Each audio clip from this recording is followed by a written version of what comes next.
ഇനി കളിച്ച കളി കാണുങ്ങള്, മൗലികമായ കളി നോക്ക് നിങ്ങള്. പൊന്മളയെക്കുറിച്ചും പച്ചക്കളവ് പറഞ്ഞു കക്കാട്. ഇതിങ്ങോട്ട് കേൾക്കുമ്പോ പതിനായിരക്കണക്കിന് പേരോടിന്റെ അനുവാചകർ എന്ത് കരുതും? കക്കാട് എന്ത് കളിയായി കളിച്ചത്? പൊന്മളയെക്കുറിച്ച് പച്ചക്കളവ് പറഞ്ഞു. അത് വല്ലാത്തൊരു കളിയാണ്. സംഭവം എന്താണെന്ന് അറിയാം. എന്റെ കുട്ടൻസ് എനിക്ക് മനസ്സിലായിക്കണ്. ഉസ്താദ് എന്ന മഹാനെ ദസൂഖിയ തരീഖത്തും ഹക്കായ തരീഖത്ത് ഏതൊക്കെ ഉണ്ടോ അതിനെ മുഴുവൻ കുറ്റം പറഞ്ഞ് തെറ്റ് കണ്ടുപിടിക്കാൻ വേണ്ടി മാത്രം അവതരിക്കപ്പെട്ട മനുഷ്യനാണ് അയാൾ. എന്റെ തരീഖത്തിനെ കുറിച്ച്, നമ്മുടെ തരീഖത്തിനെ കുറിച്ച് വല്ലാതെ പറഞ്ഞിട്ടുണ്ട്.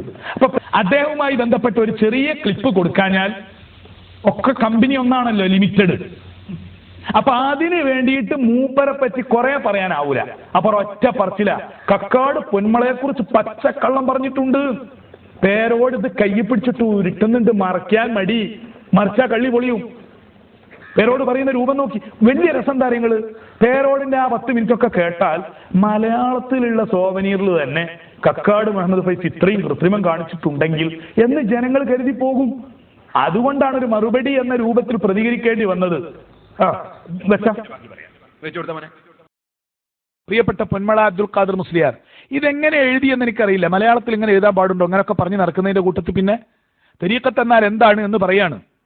ഷെയ്ഖ് തരുന്ന ദിക്ർ അല്ലാത്ത മറ്റെല്ലാ ദിക്റുകളെയും ഉപേക്ഷിക്കണം എന്ന് പൊന്മള ഉസ്താദ് ഈ കൊല്ലത്തെ 2007 സുവനീറിൽ എഴുതിയതാണ് മലയാളത്തിൽ. എഴുതാത്തതാണ് മലയാളത്തിൽ.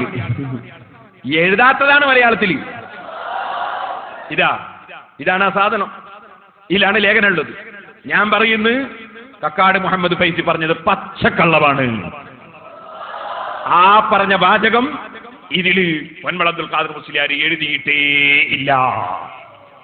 അപ്പോ ഇത് എല്ലാവർക്കും കൈ കിട്ടുന്ന സാധനമാണ്. ഇതിലുണ്ടെങ്കിൽ ഒന്ന് കാണിക്കട്ടെ. കക്കാട് മുഹമ്മദ് ഫൈസിയുടെ കൂടെയുള്ളവരും മഹദനിയുടെ കൂടെ ആരെങ്കിലും പെട്ടുപോയിട്ടുണ്ടെങ്കിൽ അവരും, ഞാൻ എല്ലാവരോടും പറയുന്നു, നിങ്ങളോടും പറയാ, നിങ്ങൾ ഇത് ഒട്ടാകെ വരുത്തിയിട്ട് നിങ്ങൾ ആ വാചകം ഒന്ന് കാണിച്ചു തരുമോ? ശുദ്ധമായ കളവ് കാണിച്ചു കൊടുക്കട്ടെ. കക്കാടും കൂടെ ഉള്ളവരെന്ന് പറയണോ? പേരോടെ കയ്യിലില്ല, ഒന്നാണ് കാണിച്ചു കൊടുത്തോടായിരുന്നോ? ആ ഭാഗം ഒന്ന് മറിച്ചിട്ട് ഇതാ കക്കാടെ ലേഖനതാ മറിച്ചില്ല. എന്താ കാരണം? മറിച്ചാൽ അതിലുണ്ട്. മലയാളത്തിലല്ലത്. സത്യം പറയണ നിങ്ങൾ നിഷ്പക്ഷമായിട്ട് വിലയിരുത്തി. ഈ ഭാഗം കേട്ട ഒരൊറ്റ കാരണത്താൽ ഇവിടെ ചില ആളുകൾ വന്നിട്ട് ദസൂഖിയായിട്ടുണ്ട്. കാരണം അവരുടെ വീട്ടിൽ മർക്കസിന്റെ സോവനീർ ഉണ്ട്. പൊന്മള ഉസ്താദ് അത് വ്യക്തമായി മലയാളത്തിൽ പറഞ്ഞിട്ടുണ്ട്. അത് മൂടി വെച്ചതാണ് ഈ മനുഷ്യൻ. എന്നിട്ട് ഇത് കണ്ടിട്ട് ഇവിടെ വന്ന് വിശദീകരണം തേടി. അപ്പൊ പറഞ്ഞു, നിങ്ങൾ ഒന്നുകൂടി കേട്ടാളി മക്കളെ, എന്നാ പിന്നെ എല്ലാം ഇങ്ങനെ തന്നെ ആവൂലേ, എല്ലാ കാര്യവും ഇങ്ങനെ തന്നെ ആവൂലേ എന്ന് ചോദിച്ചു. അപ്പൊ 20 മണിക്കൂർ ക്ലാസ് അപ്പോഴേ അവർ കേൾക്കുന്നത്. അതിന് പ്രിയപ്പെട്ട പേരോട് സബബായി കിട്ടി.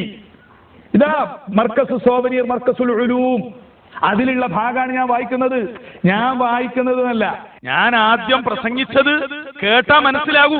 ഞാൻ ആ പ്രസംഗിച്ച ഭാഗം ഒന്നുകൂടി കേൾക്കണം. വലിയ രസം എന്താ, ഞാനൊരു വിഷയം ആരും അവതരിപ്പിക്കുന്നതിന് മുമ്പ് വായിക്കാൻ പോകുന്ന ഭാഗങ്ങളുടെ ഉദ്ദേശാർത്ഥം പറയും, പിന്നെയാണത് വായിക്കുക. ആ ഉദ്ദേശാർത്ഥം പറയുന്ന ഭാഗം പറഞ്ഞിട്ട് വാചകം എന്ന് പറഞ്ഞു പിടിക്കുന്നുണ്ട്. ആ ഉദ്ദേശാർത്ഥാണ് പറയുന്നത്, പിന്നെ ഞാൻ വായിക്കുന്നുണ്ട്. ആ വായിക്കുന്നതിൽ അതില്ലെങ്കിലല്ലേ പേരോടെ അദ്ദേഹം എഴുതിയിട്ടുണ്ട് എന്ന് പറഞ്ഞാൽ എഴുതിയിട്ടുണ്ട്.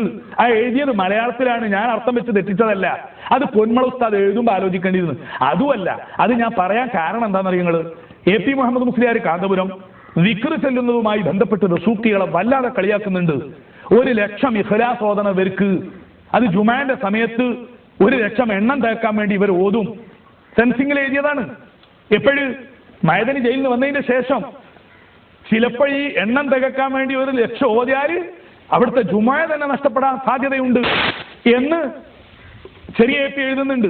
ഇനിയിപ്പൊ ആ വാചകം എന്ന് പറയാൻ നിൽക്കണ്ട, ആ ആശയം പറയുന്നുണ്ട് അതില്. അതേസമയത്ത് പൊന്മളന്റേത് അങ്ങനെയല്ല.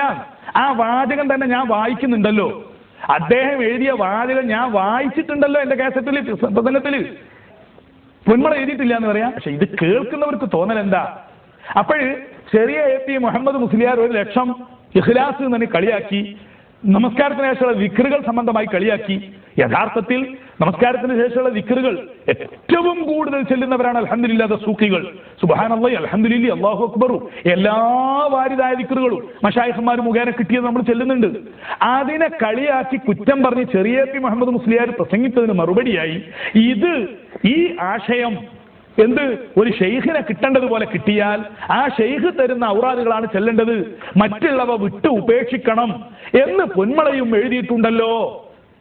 അവിടെ ഞാൻ എന്റെ പ്രസംഗം നിർത്തിയിരുന്നെങ്കിൽ സ്വാഭാവികമായും പേരോടിന് പറയാം ആ വാചകം തെറ്റിച്ചാ പറഞ്ഞത്. ഇത് ഞാൻ അതിന്റെ ശേഷം അത് കാണിക്കുന്നുണ്ട്. ആ കാസറ്റ് ആ ഭാഗം കേട്ടാ തിരിയത് അതൊന്ന് കേൾപ്പിച്ചു കൊടുത്ത. പ്രിയപ്പെട്ട പൊന്മള അബ്ദുൽ ഖാദർ മുസ്ലിയാർ, ഇതെങ്ങനെ എഴുതിയെന്ന് എനിക്കറിയില്ല. മലയാളത്തിൽ ഇങ്ങനെ എഴുതാൻ പാടുണ്ടോ? അങ്ങനെയൊക്കെ പറഞ്ഞ് നടക്കുന്നതിന്റെ കൂട്ടത്തിൽ പിന്നെ തരീഖത്ത് എന്നാൽ എന്താണ് എന്ന് പറയാണ്.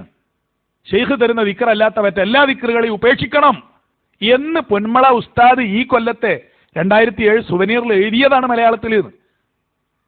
എന്നിട്ട് പിന്നെ സെൻസിംഗ് പത്രത്തിൽ ഇങ്ങനെയാണോ എഴുതേണ്ടത്? എന്നാ പിന്നെ മലയാളത്തിൽ ഇത് എഴുതരുതായിരുന്നു. ഞാൻ പറയുമ്പോൾ എനിക്ക് വിഷമമുണ്ട്. ബഹുമാനപ്പെട്ട പൊന്മള ഉസ്താദ് എഴുതുകയാണ്, എഴുതിയതാണ് എന്ന് ഞാൻ പറഞ്ഞെടുത്ത് എഴുതാത്തതാണ്. കൊട്ടപ്പുറത്തൊക്കെ അത് നല്ല ഭംഗിയിൽ AP ഉസ്താദ് അവതരിപ്പിച്ചിരുന്നു, അത്തരം നല്ല പ്രയോഗങ്ങൾ. അത് കണ്ടെടുത്തിട്ടാ എഴുതിയത് വായിക്കുന്നു. അത് വായിച്ചതിന് ശേഷമല്ല കമന്റ് പറയുന്നുണ്ട്. എന്നാ ആ സ്റ്റേജിൽ നിന്ന് കാണിച്ചുകൂടായിരുന്നോ? എഴുതിയത് എന്താന്ന് പറയും. ദുർഗുണങ്ങളിൽ നിന്ന് ആത്മാവിനെ ശുദ്ധീകരിച്ച് അള്ളാഹുവിന്റെ സാമീപ്യം കാക്ഷിച്ച് ആത്മാർത്ഥമായി കലർപ്പറ്റതും പരിശുദ്ധവുമായി ആരാധന നടത്തുന്ന അവസ്ഥ കൈവരിക്കുന്ന വ്യക്തി, അത്തരം അവസ്ഥ കൈവരിക്കുന്ന വ്യക്തി 10 ഗുണങ്ങൾ സ്വായത്തമാക്കിയിട്ടുണ്ടാവണം. എഴുതിയതാണ്, പൊന്മളയുടെ എഴുത്താണ് ഈ വായിക്കുന്നത്. പൊന്മള എഴുതിയത് സുവനീറിലുള്ള മലയാളമാണ് വായിക്കുന്നത്. എന്നിട്ട് 10 ഗുണങ്ങൾ അത് പൊന്മള ഉസ്താദിന്റെ വക എഴുതുന്നതുമല്ല. ഹിലിയത്തുൽ ഔലിയാ ഹാഫിൾ അബൂ നുഐം റളിയല്ലാഹു അൻഹു എഴുതിയതാണത്രേ എന്ന് ഞാൻ പറയാൻ കാരണം ഹിലിയത്തുൽ ഔലിയാ ഞാൻ ആ ഇബാറത്ത് നോക്കാൻ പോയിട്ടില്ല. എന്നാൽ അത് പരിഭാഷപ്പെടുത്തി കൊടുക്കുമ്പോൾ ഇത് വെച്ചിട്ടെങ്കിലും തരീഖത്തിന്റെ ആളുകളെ എതിർക്കരുതല്ലോ. ഇത്തരം ആരോപണങ്ങൾ വെച്ച് തീജാനിയ തരീഖത്തിന്റെ അഹ്ലികാരെ എതിർത്തിട്ടുണ്ട് ഇവര്. ഹക്കായ തരീഖത്താണ്, ഹക്കായ ഷെയ്ഖാണ്. പക്ഷെ ഇവർക്ക് പറ്റൂല. ഇവർക്ക് ഏതാ പറ്റുക? ആരെയാ വെറുതെ വിട്ടത്? ഏത് ഷെയ്ഖിനെയാ ഇപ്പൊ ഇവർ അംഗീകരിച്ചത്? എഴുതുകയാണ് 10 ഗുണങ്ങളുള്ളവരാണ് സൂഫികൾ. 10 ആശയങ്ങൾ ഉൾക്കൊണ്ടതിന്റെ പേരാണ് തസവുഫ്. 1, ലൗകികമായ സർവ്വകാര്യങ്ങളും അമിതമാക്കാതെ അല്പം കൊണ്ട് മതിയാക്കുക. ഒന്നതാണ്. അതിനെപ്പറ്റി നമുക്ക് പറയാം. 7, ഇതര ദിക്റുകൾ വിട്ട് രഹസ്യമായ ദിക്റുകളിൽ മുഴുകുക. ഇതര ദിക്റുകൾ വിട്ട് രഹസ്യമായ ദിക്റുകളിൽ മുഴുകുക. അതും പൊന്മള ഉസ്താദ് പറയുന്നത് എങ്ങനെയാണ്? ആത്മാർത്ഥമായി കലർപ്പറ്റതും പരിശുദ്ധവുമായി ആരാധന നടത്തുന്ന അവസ്ഥ കൈവരിക്കുന്ന വ്യക്തി, അതായത് ഷെയ്ഖിൽ നിന്ന് തരീഖത്ത് സ്വീകരിച്ച് ഉണരുന്ന വ്യക്തി. ഇനിയിപ്പോ ആ പതൊന്നും അയാൾ പറഞ്ഞില്ല എന്ന് പറയണ്ട. അയാൾ പറഞ്ഞതിനെ വായിക്കാത്ത ആളല്ല ഞാൻ. ആ 10 ആശയങ്ങളിൽ ഒന്നാണ് ഇതര ദിക്റുകൾ വിട്ട് രഹസ്യമായ ദിക്റുകളിൽ മുഴുകുക. ഈ പേരോട് തന്നെ പലപ്പോഴും ക്ലിപ്പിടുന്നതിന് മുമ്പ് അദ്ദേഹം എതിർക്കുന്നത് ആരെയാണോ അദ്ദേഹം പറഞ്ഞ വാക്ക് അദ്ദേഹത്തിന്റെ ഉദ്ദേശാർത്ഥം പറയൂലേ, എന്നിട്ട് ക്ലിപ്പ് അങ്ങോട്ട് വെച്ചു കൊടുക്കലല്ലേ, എന്നിട്ട് അത് ഞാൻ പറഞ്ഞിട്ടില്ല എന്ന് പറയാം. പൊന്മള ഉസ്താദ് മലയാളത്തിൽ എഴുതിയതാണ് ഇക്കൊല്ലം. ഇതര ദിക്റുകൾ വിട്ട്, മുമ്പ് കാലത്ത് ഈ ത്വരീഖത്ത് സ്വീകരിക്കുന്നതിന് മുമ്പ് അവിടങ്ങളിൽ നിന്ന് ഉസ്താദുമാർ തന്ന ദിക്റുകളൊക്കെ വിട്ട് രഹസ്യമായ ദിക്റുകളിൽ മുഴുകുക. പരിഭാഷപ്പെടുത്തുന്നിടത്തെങ്കിലും ഇങ്ങനെ എഴുതിയാൽ ഇത് ആലിമീങ്ങളും നാടന്മാരും ഒക്കെ വായിക്കൂലേ? അതൊരു ഷെയ്ഖിന്റെ വഴി കിട്ടിയാൽ അതിന്റെ അർത്ഥം മറ്റുള്ളതൊന്നും അബദ്ധാണെന്നോ ഹദ്ദാദ് പാടില്ല എന്നോ ഒന്നും അല്ലല്ലോ. ഇത് ചെയ്യേണ്ടിയിരുന്നത് പൊന്മള ഉസ്താദ് എഴുതിയത് ഇങ്ങനെയാണ്, വാചകം കാണുക, അതിന്റെ അർത്ഥം ഇങ്ങനെയാണ്, കക്കാട് പറഞ്ഞ അർത്ഥം തെറ്റാണ് എന്നായിരുന്നു പറയേണ്ടിയിരുന്നത്. പക്ഷെ ഇത് വായിച്ച കള്ളി പൊളിയും. കാരണം അറബിയിൽ വായിച്ച് ദുർവ്യാഖ്യാനം ചെയ്യുക. മലയാളത്തിൽ പേരോടിനേക്കാളും മലയാളം തിരിയുന്നവരില്ലേ ശ്രോതാക്കളുടെ കൂട്ടത്തിൽ? ചുരുക്കത്തിൽ പൊന്മള ഉസ്താദിന്റെ പേരിൽ ഞാൻ കളവ് പറഞ്ഞിട്ടില്ല. ഇൻഷാ അള്ളാഹ് മനഃപൂർവ്വം കളവിട്ട് പറയൂല്ല. സത്യം തന്നെ പറയാൻ എമ്പാടുണ്ട്. ഇതല്ലേ എല്ലാ കാര്യത്തിലും ഇവർ കളിച്ച കളി. അതുപോലത്തെ ഒരു വമ്പം കളവുമായിട്ടല്ല ഇപ്പം വന്നത്. ഇന്റർവ്യൂവിലല്ലേ പറയണത് സ്ത്രീകളെ കൈപിടിച്ചിരിക്കുന്നു. എന്താണ് ഈ പറയണതൊക്കെ? യഥാർത്ഥത്തിൽ മറ്റു മതക്കാർ വരെ കാണില്ലേ? പേരോട് അബ്ദുറഹ്മാൻ സഖാഫി എന്ന പ്രമുഖനായ ഒരു വലിയ മഹാപണ്ഡിതൻ കോഴിക്കോട്ടെ ഒരു കച്ചവടക്കാരൻ ഒരു ബിസിനസ്സുകാരൻ്റെ അടുത്ത് പോവുക, സ്വകാര്യമായി ആളെ കാണിക്കാതെ ഇന്റർവ്യൂ നടത്തുക, എന്നിട്ട് കുത്തി ചോദിക്കുക. പത്രക്കാരൊന്നും